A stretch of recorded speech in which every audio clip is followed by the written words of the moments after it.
everybody, I'm Sarah. And I'm Vicky. And we're the Drama Mamas. Yeah, we are. This week we are taking on the Boondock Saints, in which Willem Dafoe loses his fucking mind. Yes. That's fun. Yeah, I love him. There's nothing... I don't think I've seen anything that he's done that I've not dug him in, even when he's a piece of shit. Right. Because he was Logan's dad? No? No, that's Harry Hamlin. Well, whatever. They have the same face. So, the Boondock him. Saints is a 1999 American vigilante action film written and directed by Troy Duffy. The film stars Sean Patrick Flanery and Norman Reedus as fraternal twins. And they're Holy fucking shit, hot. I didn't realize they were twins. Fucking hot. I didn't realize they were twins either. I thought Norman Reedus was supposed to be the younger brother. Me too. It doesn't make sense that they would be twins. They do not look like they are the same age. They become vigilantes after killing two members of the Russian mafia in self-defense. Mm-hmm. After both experience an epiphany, the brothers, together with their friend funny man Rocco, set out to rid their home city Boston of crime and evil, all while being pursued by an FBI agent, Paul Smecker. Did you mention that we've already done the fun facts I this didn't year, yet, but and we've not even done the director bit? Right. Well, the writer-director was Troy Duffy. He did both. He has 3 writing credits and 3 directing credits. He wrote and directed the Boondock Saints, Why is it so hard for me to say? Are you the one that's drinking? Shut up. I'm pretty sure it's me. The Boondock Saints, the Boondock Saints 2. He wrote a Knight Rider short in 2016, and he directed Luminous. It's a TV series. It says that it was made in 2015, but it doesn't look like episodes ever aired. But it's like all up on IMDb like it's legit. I was going to say, I feel like I would have heard something, and I would have recalled something that was called Luminous. Right. Because it's very different. Mm-hmm. Willem Dafoe has 118 IMDb credits. He plays the FBI agent. Before this, he was in Platoon, which was an Oscar winner for one of the years that we've discussed. Mm-hmm. He was in Clear and Present Danger and Speed 2. Since he was in American Psycho, Shadow of the Vampire, Spider-Man, Finding Nemo. He was in Finding Nemo? Mm-hmm. He did the voice of Gil. Oh, okay. And in Dory, all the Finding Nemo shit. He was in Boondock Saints 2, The Fault in Our Stars, John Wick, and Death Note. He was the voice of the Death God person thing. I can't remember his name. I keep wanting to say Ryuk, but I think that's wrong. Ryu? All right. It's something. It starts with an R, for sure. Okay, cool. I didn't watch the whole series, but I read the first half of the first book. When Zach listens to this, he'll probably be like, "No, you're fucking wrong. Right? Why don't you know this?" Don't correct us. We don't care. And if you do correct us, make sure it's hashtag you trash, you nasty. Hashtag you trash, you nasty. Sean Patrick Flanery, who we assumed was the older brother. Yeah, we thought. He has 101 IMDb credits. He is fine. He's all right. He ain't ugly. I ain't mad at him. I ain't mad at him. So before, he played the young Indiana Jones in the Young Indiana Jones Chronicles. And he was in Powder, which I've never seen. Powder? But side note, when I was in high school, I worked at Taco Bell. We've talked about that. Yes, you're a good rapper. Right. Of I'm tacos. an excellent rapper. I'm quite pale. And you are quite pale. And I can't talk, though, because I am just as pale or paler than you any time of the year. This guy that I worked with used to make fun of me, and he would call me mean nicknames. Aww. But it was like in a playful tone. Did he wasn't call you bullying mayonnaise? me. No, he called me... he called me Powder, though. That was one of them. Okay. Casper was another. But anyway... Since then, Sean Patrick Flanery was in The Dead Zone, Boondock Saints 2, The Young and the Restless. He had like a run on there. And he was in Dexter, like a whole season of Dexter. Just so you guys know, Vicky is hardcore selfieing. I was not selfieing. I was taking a picture of you. No, don't do that. That's worse. Stop it. Beautiful. You're beautiful. Hold on a second. Norman Reedus has 71 IMDb credits. Not the least of which is The Walking Dead, where he plays the beautiful Daryl Dixon, yes. and he has gotten better with age. Yes, and they arced that character very nicely. Yes, they did. Are you taking a picture of me? No. So before he was in nothing that I knew, so I didn't type anything up. Afterwards, he was in Blade 2, Boondock Saints 2, and of course, The Walking Dead. Blade 2, am I misremember? Is the alcohol fogging my brain, or was Blade the one where he's the daywalker, the vampire? He's super awesome. I didn't realize there was a 2. Yeah, and there's Blade Trinity. That makes sense. I'd heard of Blade Trinity, but Blade 2 completely passed me by. So, this I movie... don't know how I missed that. This movie was made in 1999. We've already done all of our fun facts about 1999 in the Office Space episode, So but... if you missed it, go back. But we did not... And this is so funny. We had to re-record part of that episode. Ooh. And I still forgot to say what the Oscar winner was that year. Oh. So we recorded that twice, and in neither one of them did I say the Oscar winner, and it was Shakespeare in Love. Oh, that was probably in the first The first run. part, yep. I was like, I remember you saying that. You definitely said that. Here's what happened. We recorded, and then we had the mishap. And then I said, well, that's okay. I forgot the Oscar winner. Let me look it up real quick. And then I looked it up. I typed it up. And then we didn't say it. The mishap is when I completely unplugged the power to the fucking recorder. That's okay. As it happens, if you do that, it deletes whatever's on there. Yeah, nothing was Just saved. FYI. Now, Sorry. that's okay. I fucked up on Mallrats. You fucked up on Office Space. We in here. Yeah, it's good. It's fine. We're learning. Growing pains. So, some trivia about the Boondock Saints. The church where Connor and Murphy attend Mass, Church of the Covenant, is not a Catholic church. It's a Lutheran church. Really? No Catholic church in the area would allow filming in their sanctuaries due to their objection of the plot of the film. Oh, that doesn't actually surprise me, but I am surprised that it was a Lutheran church. They don't give a fuck. I guess, like, when I think of that area, you know, like down south where we are, Southern Baptist Church of God. Southern Baptist, everybody's a fucking Baptist, mostly. So when I think of the north or the Catholic. northeast, everybody's a fucking Catholic. If you're not a Catholic, you're nothing. Sorry, religious people. The word fuck and its derivatives are used a total of 246 times. Holy shit, somebody counted that? I think you meant to say holy fuck. I guess someone did I because did someone it on purpose. put it on IMDb.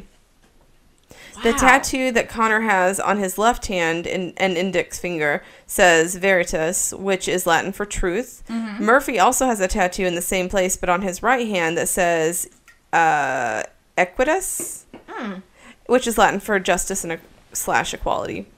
My first boyfriend, or not my first boyfriend, but my first serious boyfriend, which was the one prior to my husband, made me watch this movie, and he was like, I'm gonna get this tattooed on me. And I was like, please don't. I mean, it's cool. But now, no. like, I'm pretty sure we don't know each other anymore. But he went through a phase with pills. And so maybe he has it tattooed somewhere on his body, and maybe he doesn't. But when we broke up, he did not. The woman that the priest refers to in the opening scene of the film, Kitty Genovese, was an actual person. Have you heard about her? Like, in the 70s, she was raped and murdered by a serial rapist in 1964 outside her home in Queens, while many eyewitnesses did nothing to save her. Oh. Now, they say eyewitnesses. There's a documentary about it on Netflix called The Witness. Okay. And her brother looks into that because he was much younger. And he had trouble believing that, and it was like a lot. It says many eyewitnesses, but like it was reported that like conservatively, I want to say like 40 people did nothing. And so he wanted to know if that was actually true. So he looked into it, and basically what it boiled down to was that a lot of people heard things or saw bits of what was going on because she was first attacked on the street. And then she managed to get inside the apartment complex in the back stairs, and then he came back and attacked her there. So some people saw what happened outside. Some people heard her screaming outside. Some people saw her in the stairwell. Some people heard her scream in the stairwell, but nobody actually saw the whole thing and realized what was going on. And a lot of people did call the police, and a lot of people didn't. Too late. But basically the whole story speaks to the apathy of, or the... Well, it's, I can't remember what it's called, but it's when you think somebody else will do something. Right. Somebody else will do it. But it's a real thing. Like, It is a real thing. Kitty Genovese is a real story. It really happened. And, like, the newspaper really blew it up. Like, 40 people or 70 people or something crazy like that witnessed this, and nobody did anything. And that's not entirely true, but still, it's kind of crazy. What's crazy is that it seems like that would have been a big thing. And I listened to several different true crime podcasts, and I've not heard anything about it past, what we just talked about. And I feel like that would be a really interesting episode. But we're not true crime podcasters. We're movie podcasters. IMDb was talking about the Kitty Genovese and the real story, and talking about how something of an odd societal change has occurred where people will come out and still not help, but they'll hold up their camera phones and record the whole thing. Yes! 20 and 30 people will literally be standing next to something that's happening, and all they're doing is recording. Everybody wants to get that shit on their Snapchat story. Mm-hmm. Why the fuck? Put your fucking phone down. If somebody is in danger, somebody is being hurt, help them. For fuck's sake, do something. I mean, it's easy to say. It's hard to know what you would actually do in that situation. But yeah, I mean, I would fucking record it. Yeah, I would. Unless you're gonna immediately turn it over to the law. But Jesus Christ, just fucking do something. Everybody thinks somebody will do something. Be the person that actually does something. So the general story, I think we kind of covered it with the Wikipedia rundown. But two brothers get roped into fighting the Russian mafia, first by self-defense, but then they realize that it's their calling to rid the city of mobsters. Obviously. And God told them it was okay. Yeah, they have like this weird wet dream in jail. Literally. Yeah. Literally. Okay, so their local watering hole is closing due to Russian influence. Yes. Russian thugs come in, they tell everybody to leave, or they're going to make them leave. And then they do this interesting, the director or editor made this interesting choice to see everything leading up to a crime. Most of everything leading up to a crime. Mm-hmm. And then it will flash forward to the cops seeing the crime scene. Yes. And then it's as Willem Dafoe, who's the special FBI agent. Right. Fucking Rain Man of crime. He's amazing. He's unbelievable. He's incredible. That's what I was about to say. That's exactly the word I was about to use. He is just like, he's on it. Mm-hmm. As he's figuring it out and piecing it together, he is exactly on the money. Mm-hmm. Pretty much every time. The first crime scene, they don't do that exactly. But I really like, by the time they get to the house where they met the gray-bearded guy. Yes. By the time they get there, he's in the scene with them. Yes. Reliving it. And he's just like coming in his pants. Yes. But we're not there yet. Yeah. He's like piecing together everything. And then the stupid Greenlee guy is just like, oh, these guys are pussies. They're going to avoid the police. Greenlee. Yes. He's like, they'll never come. And they literally stumble into the police department. Holding each other up. Yes. Yep. I want to roll back just a little bit. Okay. To the very opening scene. They're in the church, which we know now, you said it was Lutheran? Mm-hmm. Yeah. It's a Lutheran church. In the movie, it's Catholic. But in the movie, it's Catholic. And they're doing their... Mass, thank you. And the brothers walk up. And the new stand-in priest is the visiting priest. He's like, wait a second. And the other priests are like, hey, bro, it's totally cool. These guys are great. They're fucking amazing. Mm-hmm. They're saints. They're super Catholic. They're super Catholic. Just stand down. You don't know how we work. And as they're walking out, first they like kiss. I don't know if it's supposed to be the feet of Jesus or the Madonna belly. I don't know. I didn't pay that close attention. Well, it's a very quick scene. But they kiss him and then they're leaving. And as they're leaving, the priest is talking about that case. And he says, the evil we must fear most is the indifference of good men. And that, like... That's a theme in this. It...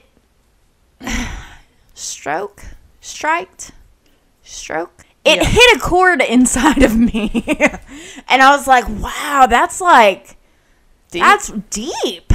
Yeah. I was like, that's for real. I remember that line. Shit. And I remember liking that line. But my only note on the first scene was that the saints have full range of the church during Mass. Like, dudes, you couldn't have done that any other time.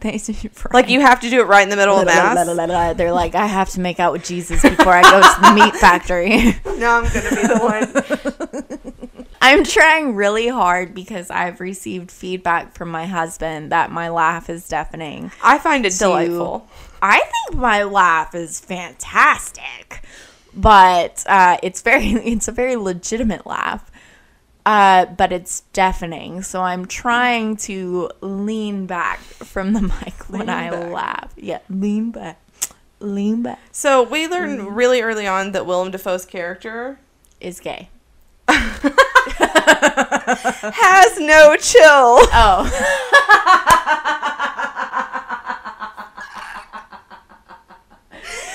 Literally, it's been several years. Is gay. Since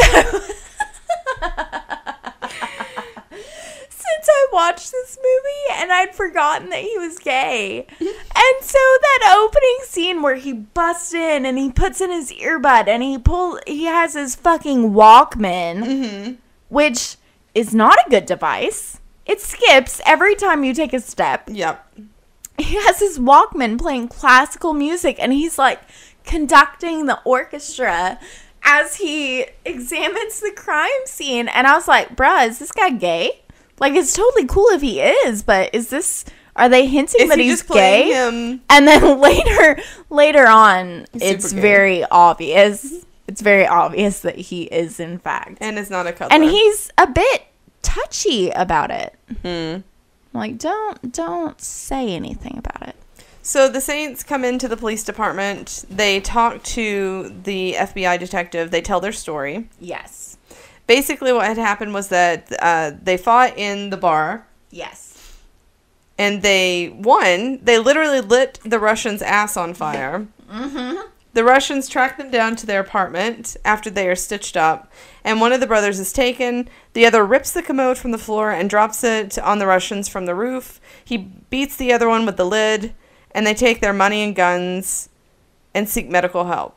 So they're not charged. It's self-defense. Which, by the way, is a little hard for me to buy. Are you kidding me? Yeah.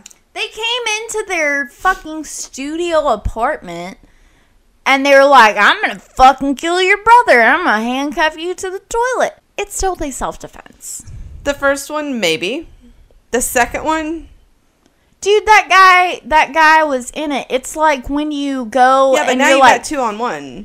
Like, I don't know. No, because it's like, if you're going to rob a liquor store, if you're the driver of the getaway car, you're still responsible if somebody gets shot. Yeah. So he went into the apartment and he was like, we're going to kill these fucking brothers. These fucking brothers are about to get it. It doesn't matter that his partner already got wrecked by that fucking toilet, dude. Yeah, but you're talking about vigilante justice as if it's the same thing as, like, legal justice. I mean, so... Like, he's accessory, so you can kill him, too. I don't know. Obviously, it's against the law to just go killing bad guys, as much as some of us may or may not want to, and as much as they may or may not deserve it. It is illegal. We do not recommend it. Well, everyone has the right to a fair trial by a jury of their peers, and you can't provide that for someone if you're vigilante killing. So that's true. You are breaking the law. But if you break into somebody's apartment and you're like, we're going to kill you, and you end up dead, fuck you. Yeah, it's kind of on you, bro. Yeah. That one, I'm going to give a solid self-defense. Everything past that, I can't give them that. So the Saints decide they're going to stay in a holding cell. Yes. They get their wet dream. Yes. And then the older brother, I guess they're who twins. We thought was the right, older Sean brother. Patrick Flannery. He gets a message with a name and a location. Yes. So even though they got their wet dream, they have the Russian guy's pager. Because it's the 90s. I did not put that together. It's the 90s, and they still have fucking pagers. So they just, okay. And so they called the number that paged their pager, and the person on the other end didn't ask for any information. They were just like, oh, they called this number. Here's all the information you need. They're at such and such place at such and such time. Blah, blah, blah, blah, blah. And he's like, thanks, dude. Then we find out Rocco is in the Italian mafia. Yes. Which initially, even though I've seen this movie before, when I saw him meeting with people, I still thought it was the Russian mafia. And I was like, oh, is really? He? Yeah. I was like, I was taking notes, and I was just like, what is happening? I was like, wait a second. Rocco was in the Irish bar. What the fuck is he doing with He's these? Got friends and... These guys don't look Irish. Oh yeah, Rocco no, one of them's fucking Irish. Ron Jeremy. One of them is I put that in my notes. Yeah, I said, is that fucking Ron Jeremy? All caps. I'm like, Ron Jeremy is in the Italian mob. I just put fucking Ron Jeremy with a bunch of the crying, laughing faces. We learned that the Saints are fluent in Russian, French, Italian, and English. And I am not ashamed to say that I find that fucking hot. Yeah, that's super when they were speaking all those languages, I was just like, ooh. Yeah, you're like, God, can you turn the air on? Because I am hot. I'm going to have to pause this damn. Where my husband at? He was watching it with me. Yeah, mine was too, briefly. So then we move on. They have the scene with the weapons, and they get the rope, and shit is given for the rope. I loved that scene. First, on the wall, it said, while the wicked stand confounded, call me with thy saints surrounded. Mm-hmm. What are the fucking chances that a weapons dealer is going to have that painted on his wall? I assume that weapons dealer is affiliated with the IRA. Okay. Which makes a lot of sense. Why they're connected to him, and that on the wall would fit in. Can you explain to our listeners what the IRA is? By our listeners, I mean me, because I've been drinking a lot, and I don't know what it is. The Irish Republican Army. Ooh. It's any of several armed movements in Ireland in the 20th and 21st centuries dedicated to Irish republicanism. Okay. The belief that all of Ireland should be an independent republic. Oh. It's also characterized by the belief that political violence is necessary to achieve that goal. So that's a better wording of what I would have said. Yeah. Okay. That makes sense. I appreciate that scene also because they're like two kids in a fucking candy store. Yes. They're just like, yeah, touching everything. They're like, let's get this Rambo knife.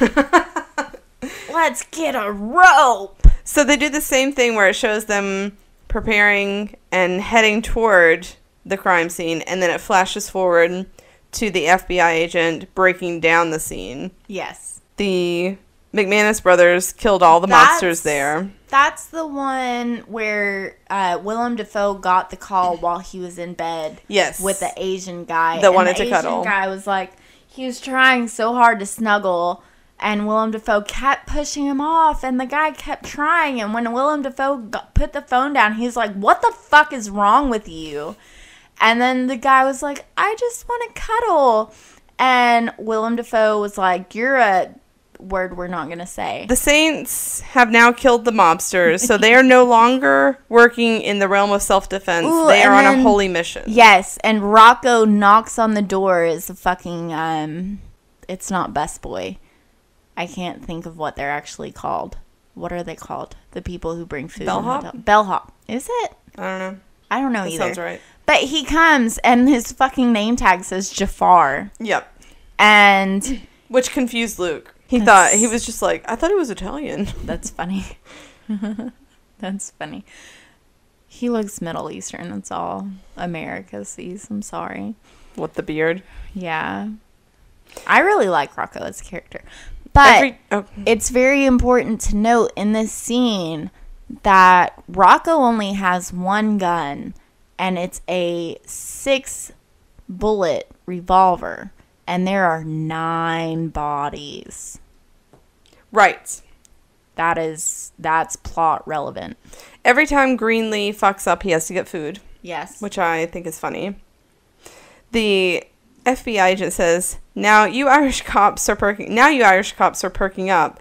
That's 2 sound theories in one day, neither of which deal with an abnormally sized man. Kind of makes me feel like river dancing. And then he does like a little jig, and I laughed so hard. I love Willem Dafoe. Like, I love him. I think he's great. So it keeps flashing to what they actually did. They fall out of the ceiling because they start fighting in the air shaft.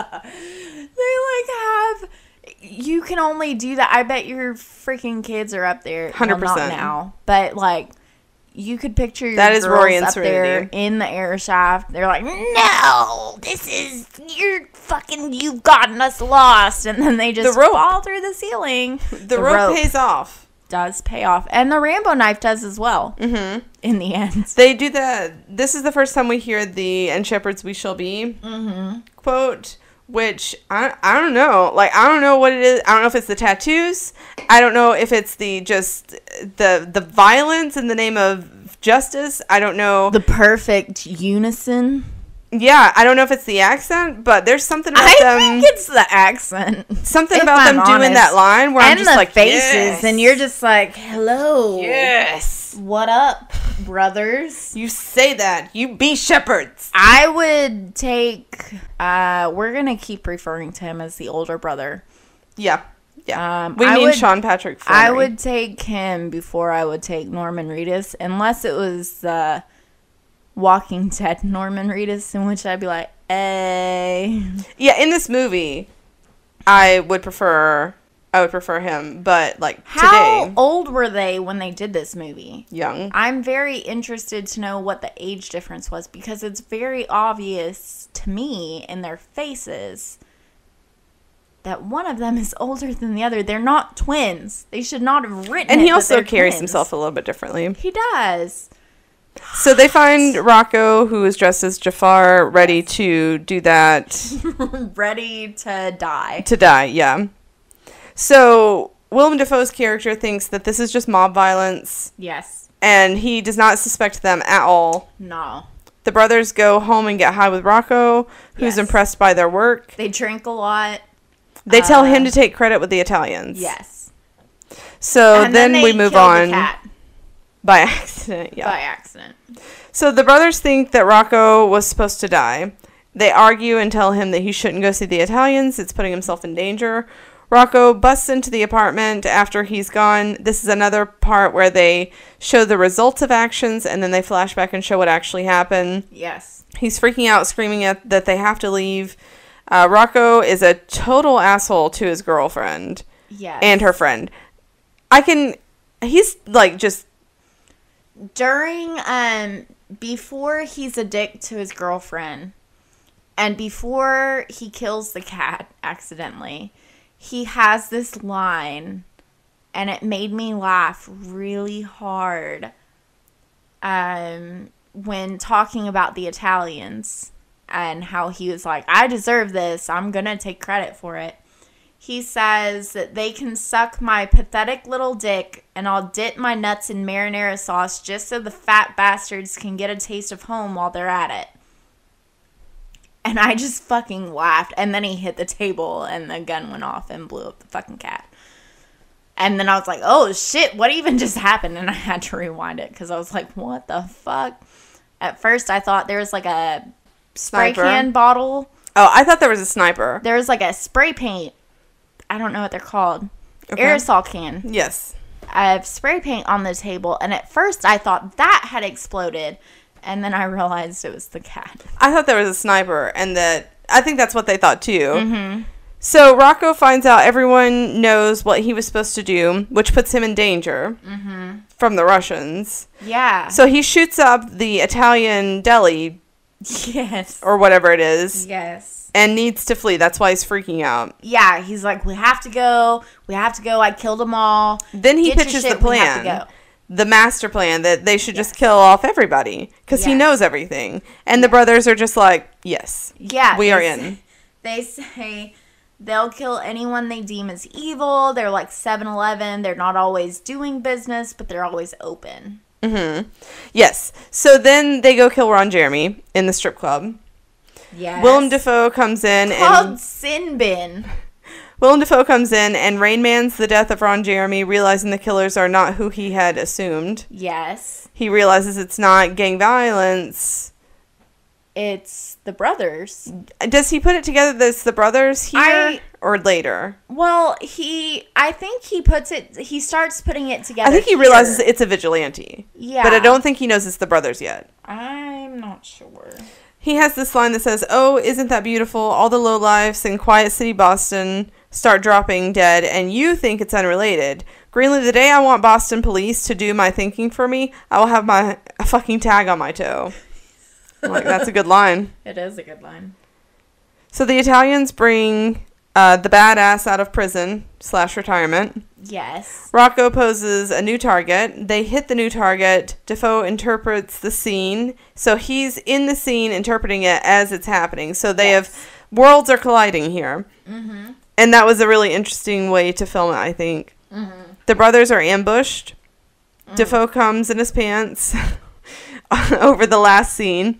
Rocco gets his finger shot off. Yes. The brothers shoot it out and Rocco... fingers. What the fuck? What? Oh, yeah, we Heathers. did. We had a double feature with fingers being blown off. So Dafoe loses his shit, but he does find the finger. And he gets a fingerprint off of it. Yes, and Rocco and the brothers, they fight, they go home, they carterize everything, and there's like this weird montage with music. Yes, and Willem Dafoe has a fucking mental breakdown when he realizes they've sprayed all the blood with ammonia, which makes sense because to you saying that he hadn't put it together yet, that the brothers were in... Right, because he still hasn't figured out because he's like, I'm going to fucking catch them. Yes. And then once he puts it together, he has a moral dilemma. So Dafoe runs into Rocco after a hard night of drinking. They end up in the confessional. Like, he is sleeping. Dude, he sachets his ass into that church. And just passes out. He fucking... And Rocco assaults a priest... and gets in there too. Yes. Willem Dafoe's character is conflicted, and he says that he wants to help the brothers. Rocco goes after Papa Joe. They, of course, get caught. Papa Joe shoots Rocco. Rocco dies. Yes. It's sad. I was really bummed. And Norman Reedus' character is bummed. Really upset. So the brothers get loose. Who saw that coming? Not me. The Italians are worried that the assassin is still coming and may kill them all. Apparently, he's a loose cannon. Mm-hmm. So the FBI agent shows up in drag. Horrible drag. Really bad drag. He kills the guy and then another, and then sees the assassin's victim and gets knocked out. Plot twist: the assassin finishes the family prayer. Yes, it's their dad. Or is it their dad or grandpa? I feel like it's their dad. Okay. It could be their grandpa, but I'm like 99.9% sure it's their dad. That said, I've not watched the second movie. Oh, yeah. I have watched the second movie, but I don't really remember it. I've not watched I know the girl that married Dexter in Dexter is in it. Anyway, 3 months later, Papa Joe is on trial. Yes. The brothers are working with their dad. They bust into the courtroom. Papa Joe's judge is black, which is funny considering his feelings on African Americans. Yes. Which was made very clear in the awkward joke scene with Rocco. Yes.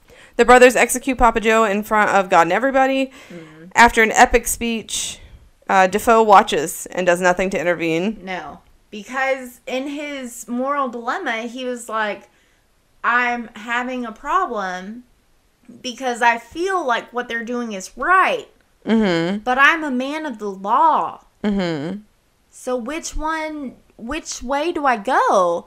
And he ends up going with what they're doing is right. These guys are scumbags.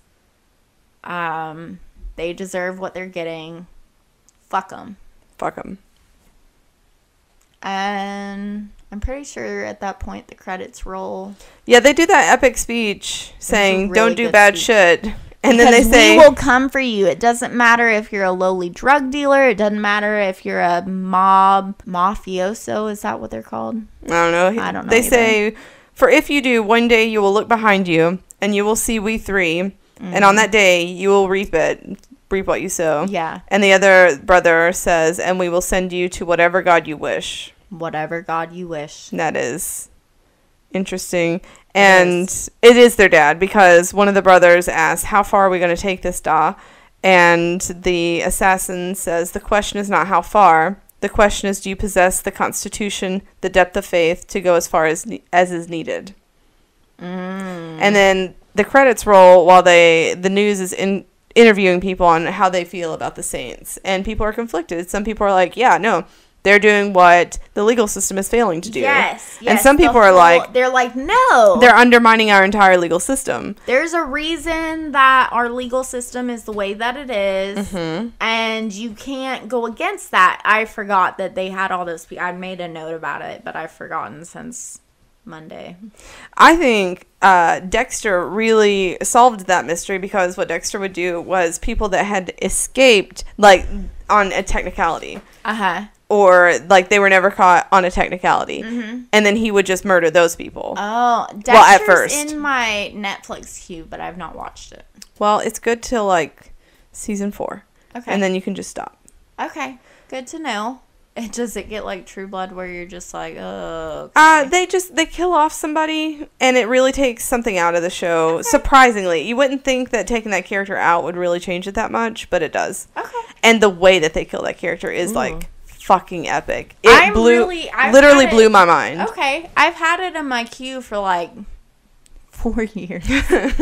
Yeah, I mean, I liked it for a few seasons. I watched it till the very end, and because I was invested. Right. That's how I am with Pretty Little Liars. Like, it's made me mad for a really long time. But I've invested a lot of time in it, and I'm not giving up. Right? I've not watched the most recent season, so if you know who A is, you shut the fuck up. The other A. The other A. So dumb. Yeah, I've got. So who are our VMPs? Willem Dafoe is my fucking MVP. Every day, all day.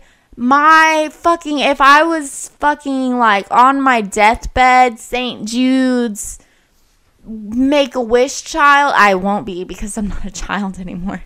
But if I was, my dying wish would be to see Willem Dafoe as the Joker. I feel like he would be the most incredible Joker ever. I could see that. I feel like he would just fucking He was really good as Is it really not him and Veronica Mars? Or you? It's really not. It's Harry Hamlin. Wow. I really thought it was him. I'm going to. I really thought it was him. And the woman that played Logan's mom is his real wife. Like really? Real life. Mm-hmm. I didn't know that. Real life, That's real cool. wife. So, I mean, I get Willem Dafoe being the MVP. I'm down with that. Of course, I like the brothers. You're right. Of course you are. Willem Dafoe, I just picture you in everything. Right. You make everything better. Can you, like, pretend that you're my dad or my grandpa or whatever? I feel like that would be weird. How old are you, Willem Dafoe? Let's see. I feel like you're old enough to be my grandpa. So what's the verdict? Watch it. Definitely watch it. It's definitely worth a watch. I'll watch it again. Mm-hmm. I'll watch it again whenever I watch the second one, because Zach told me he thinks the second one is focused more on the dad. He looks like a cool dude. I'll watch that movie. Willem Dafoe is only 5'10". Yes, he wore According- platform shoes when filming this. That's interesting. According to Wikipedia, he's only 5'10". That's not short. No, it's not short. Zach's 5'10". You keep saying he's only 5'10", like that's short. It's not. It's not. I mean, I'm 5'4" I think you're 5'5", because we're the same height, and I'm 5'5". My ID says I'm 5'5", but I'm like 5'4" and a quarter. So I didn't just admit that my ID is a liar. So Willem Dafoe is 62, so he could be my grandpa. Yep. Or my dad if my mom liked older men. So my verdict would be, watch it. Definitely watch it. Yeah. If for nothing else, Willem Dafoe is amazing and the brothers are hot. If you really don't like the word fuck, you might want to skip it. But if you really don't like the word fuck, you're probably not listening. Yeah, I was about to say, I say fuck a lot. Yeah. I say it more than I realize. When I'm editing, I'm just like, damn. I'm a potty mouth. I think I say a lot more curse words than you do. And well, you use fuck or fucking like I use or so. You're like, fucking this, fucking that. Yeah. Fucking everything. I'm fucking them at all. I'm not fucking them all. I'm fucking it all up. So. I'm not fucking them all. So that's pretty much it for Boondock Saints. It's good. It's funny. It's interesting. You should watch it. Yes. It's especially, those brothers, man. God. Again, Jesus it could Lord. be the result of like the time that we grew up in. And they do like their fucking Irish accent. I don't know if it's accurate, but it's hot. The way that they move is hot. The way that they speak is hot. There's just, it's a whole package deal. The whole thing just doubling. They are. So let us know what you think. The whole package. Let us know if you think we're wrong. You're wrong. Don't correct us. We don't care. If you think we're right, give us 5 stars. Even if you don't think we're right, still give us 5 stars. We're 5 stars or bust. Share us with your friends. Please, God, share us with your friends. Contact us on social media. We have a Facebook, The Drama Mamas Podcast.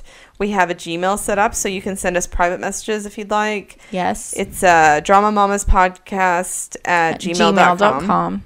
Yes. And we are also on Twitter. That's fairly new. So very new. At this Drama Mamas Pod. By the time this episode drops, it'll be a few weeks. Maybe we'll be better at tweeting. We're bad tweeters. We're not good tweeters. We're trying. We're working on it. Our hashtag, you want me to take over since our hashtag game is weak, but our will is strong. So it's at Drama Mamas Pod.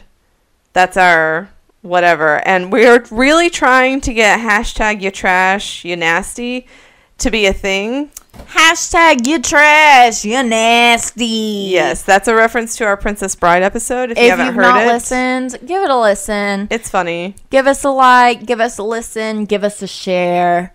We love you. We'll see you next week. Yes, and as always, remember to save the drama for these mamas. What?